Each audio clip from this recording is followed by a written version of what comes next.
हे friends, क्या आप अपने करियर के स्टार्टिंग पॉइंट में हैं? आपने अभी भी ग्रेजुएशन किया है और आप किसी अच्छी नौकरी की तलाश में, तो आपके पास एक सरकारी नौकरी का ऑप्शन है। एक बहुत अच्छी वैकेंसी इंडियन ऑयल कॉरपोरेशन लेके आया है।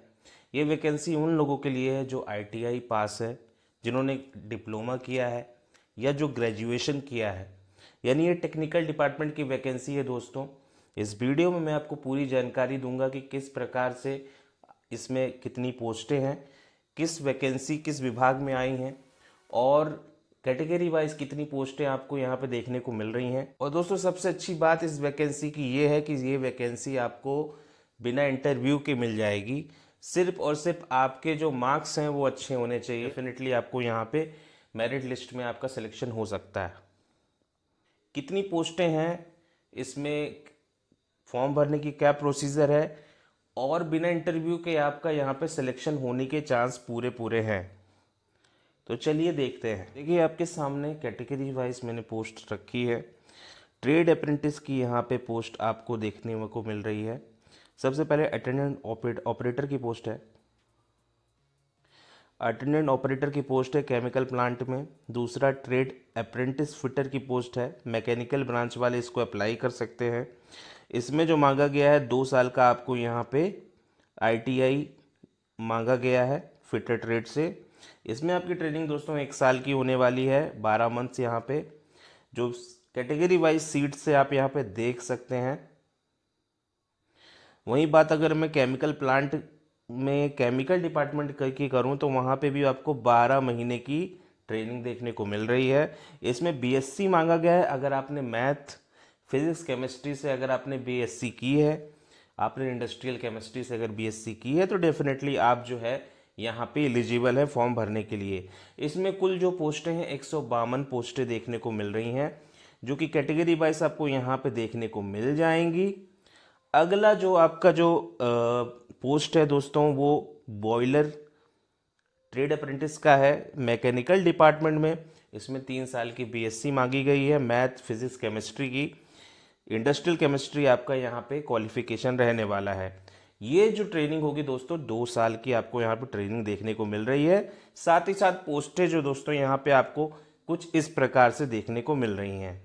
आगे चलते हैं। टेक्नीशियन अप्रेंटिस की जो पोस्ट है इंस्ट्रूमेंटेशन की, उसमें जो है आपका जो है 1 साल का आपको यहाँ पे कोर्स देखने को मिल रहा है, ट्रेनिंग कोर्स। इसमें आपको कैटेगरी वाइज जो है इस तरीके से सीटें देखने को मिलेंगी। अब जो है अकाउंटेंट की आप यहाँ पे पोस्ट देख सकते हैं। इसमें 3 साल का बीकॉम मांगा गया है।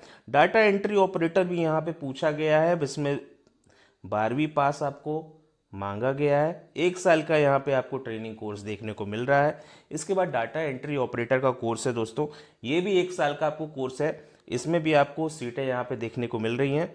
इसमें जो है सिर्फ आपके पास 12th अगर आप पास हैं तो यहाँ पे एलिजिबल है, पर आपके पास जो है स्किल सर्टिफिकेट मांगा गया है डोमेस्टिक डाटा एंट्री ऑपरेटर का। अगर आपके पास डाटा एंट्री ऑपरेटर का सर्टिफिकेट हो तो यहाँ पे आप अप्लाई कर सकते हैं। अब इसके बाद दोस्तों यहाँ पे जो नोटिफिकेशन में बताया गया है उसमें बहुत इंपॉर्टेंट चीज़ें हैं। आपको यहाँ सबसे पहले यहाँ पे आपको क्वालिफिकेशन देखने को मिल रही है कि क्वालिफिकेशन आपकी पोस्ट के हिसाब से कौन कौन सी क्वालिफिकेशन यहाँ पे है। देखिए, आपको अधिकतर पोस्टों में डिप्लोमा और ग्रेजुएट मांगा गया है। इसमें जो आपके मार्क्स होंगे दोस्तों, वो मिनिमम मार्क्स 50% जनरल कैटेगरी वालों के लिए मांगा गया है। और अगर आप SC ST और PWD में आते हैं तो आपको 45 मार्क्स यहाँ पे मांगा गया है। क्वालिफिकेशन की बात कर लें, qualified 12th graduate diploma holders के लिए जो मार्क्स मिनिमम चाहिए वो UR और OBC की कैटेगरी में 50% मार्क्स होना चाहिए और 45% मार्क्स जो है SC ST PWD में होना चाहिए। इंपॉर्टेंट चीज़ दोस्तों यहाँ पे एज के बारे में है। कैटेगरी वालों के लिए 24 साल की एज है, जिसमें जनरल EWDS आते हैं।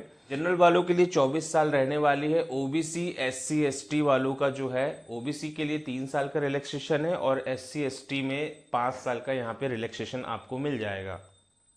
जो आपकी एज कैलकुलेट की जाएगी वो 31 जनवरी 2026 तक कैलकुलेट की जाएगी।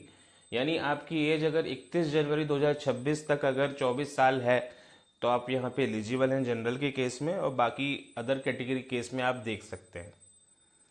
तो आपके मार्क्स के हिसाब से मेरिट लिस्ट निकाली जाएगी और उसके सिलेक्शन के बाद आपको डॉक्यूमेंट वेरिफिकेशन करवाना पड़ेगा।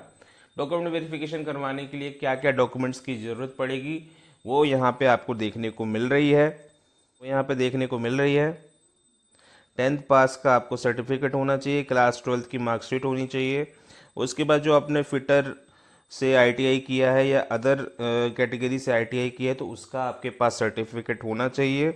उसके बाद अगर आपने डिग्री करी है तो डिग्री का सर्टिफिकेट होना चाहिए। एसटी ओबीसी में आते हैं तो आपके पास कास्ट सर्टिफिकेट होना चाहिए। इसके बाद ये पॉइंट्स आपको यहाँ पे देखने को मिल रहे हैं जो कि कुछ खास नहीं है। दोस्तों ये नीचे दी गई वेबसाइट है, इस वेबसाइट पे आपको जाके फॉर्म को फिलअप करना है। कोई भी अगर आपका डाउट हो तो आप डेफिनेटली कमेंट बॉक्स में कमेंट कर सकते हैं।